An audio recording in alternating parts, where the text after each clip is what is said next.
Hello friends, good evening. नमस्कार. मी doctor Manisha टक्के. आज आपण इन जनरल मेंटल हेल्थ म्हणजे काय असते, मेंटल हेल्थ हा काय विषय आहे, या विषयावर आपण बोलणार आहे. मेंटल हेल्थ म्हणजे काय असते तर आपली जी मानसिक स्थिती असते त्या स्थितीमध्ये आपण हेल्दी आहोत की नाही, मेंटली म्हणजे मानसिकदृष्ट्या आपण किती हेल्दी आहोत, निरोगी आहोत, हे जाणून घेणं म्हणजेच मेंटल हेल्थ असतं. तर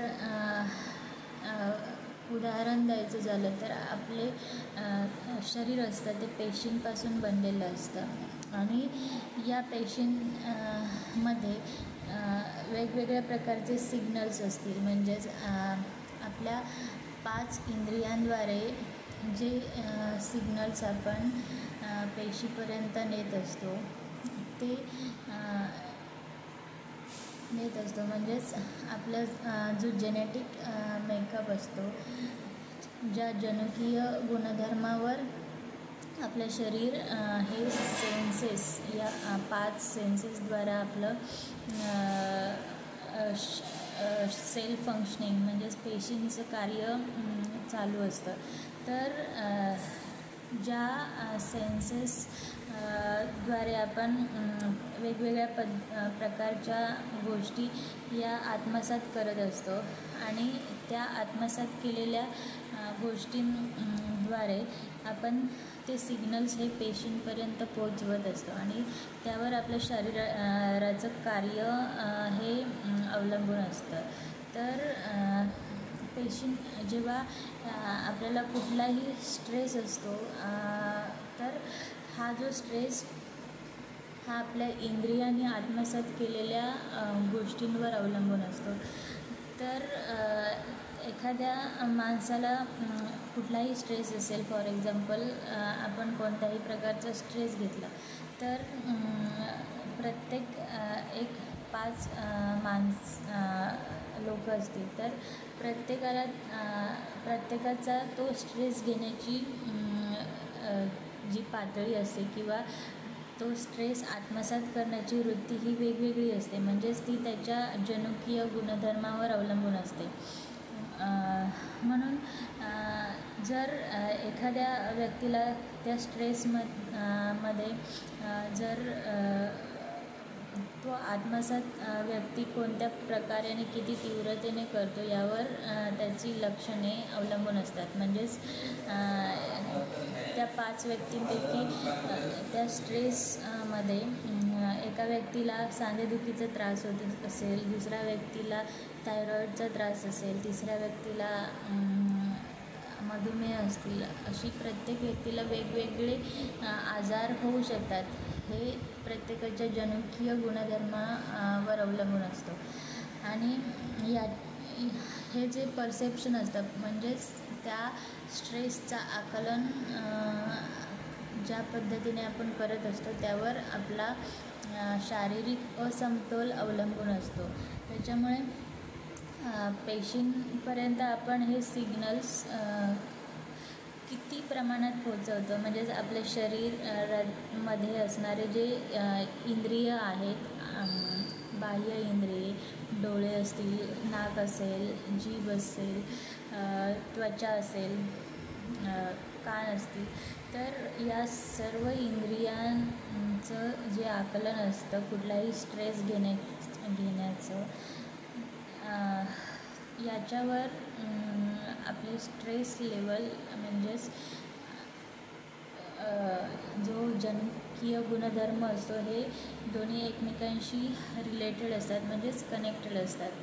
सो होमिओपॅथीमध्ये काय केलं जातं की एखाद्या व्यक्तीला जास्तीत जास्त कोणत्या गोष्टीचा त्रास उद्भवत आहे आणि कोणत्या पद्धतीने त्या व्यक्तीमध्ये अशी कोणत्या प्रकारची केमिकल्स निर्मिती होतात किंवा विचार निर्माण होतात जे इंद्रियामार्फत पेशींपर्यंत पोचवले जातात आणि मग त्या पेशींमध्ये तो बिघाड दिसून येतो.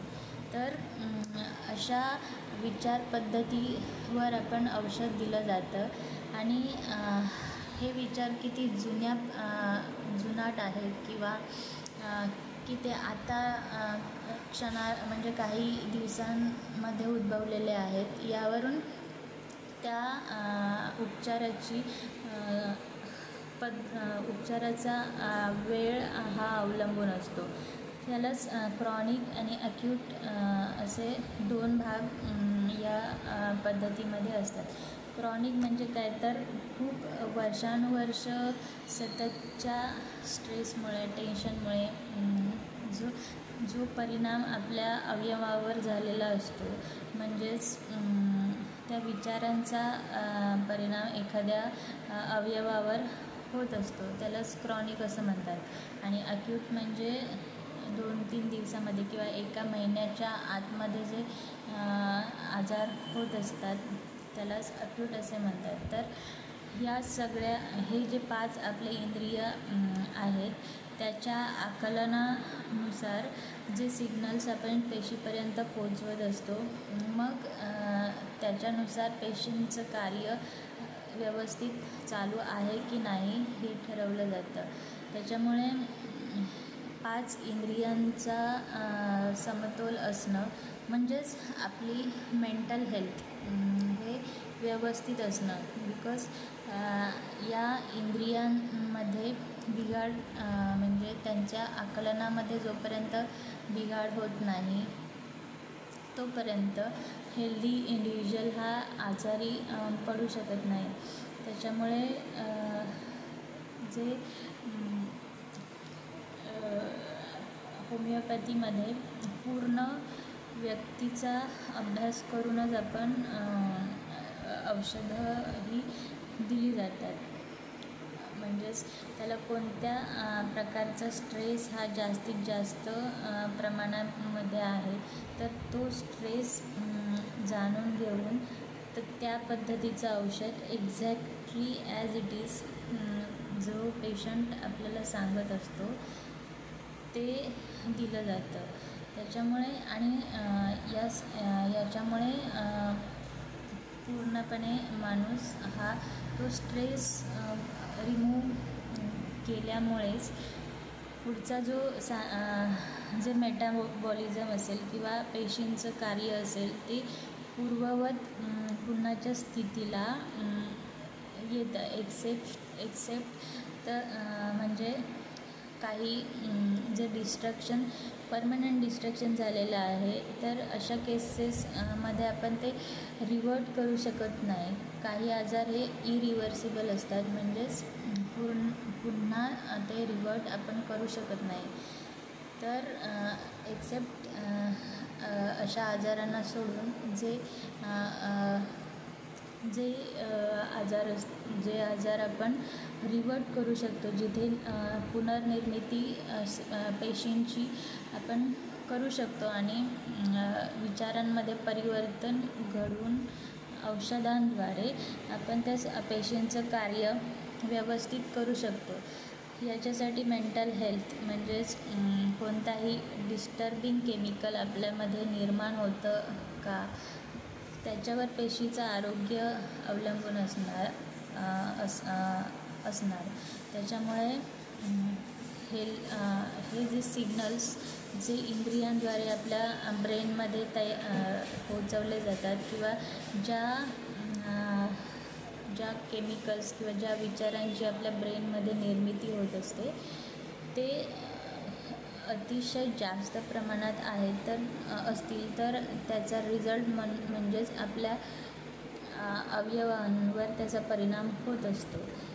सो मेंटल हेल्थमध्ये हेच येतं की आपले जे सेल फंक्शनिंग आहे, म्हणजेच पेशीचं फंक्शनिंग सुरळीत चालू आहे की नाही, याच्याबद्दल जरी आपण स्वतः अवेअर असू, म्हणजेच आपल्याला जर जाणीव असेल की आपल्याला कोणत्या गोष्टीचा त्रास होतो, कोणत्या गोष्टीचा त्रास होत नाही,